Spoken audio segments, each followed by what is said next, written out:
Gọvanọ Anambra steeti bụ Ọkammụta Chukwuma Soludo detara aka n'ala dee niile kwenwe nkwa na ọchịchị ya ka nọ n'ọwa ịkwalite ọrụ mmepe site n'ịtọ ntọala ga-eweta Anambra ọhụrụ.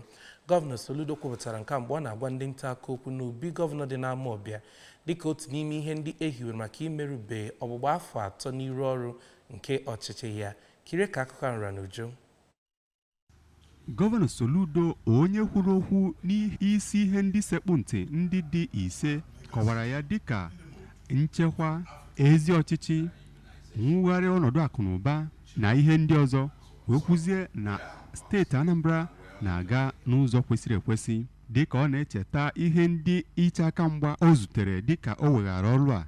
O kwuru na ihe ndị a bụ ndị nwetagoro ụsa n'oge ugbu a bụ mbọ a na-agba ime ka steeti a bụrụ ebe obibi dị mma. Ka ọ na-ekwu okwu gbasara ya bụ African Dubai Taiwan Silicon Valley, nke ya bụ amụma nke ga-ewe afọ 50, o kwuru na ụzọ nke kilomita ya karịrị 700 bụ ndị etinyegoro n'ọrụ, ebe nke kilomita ya karịrị 4 bụ ndị agwụgoro kolota.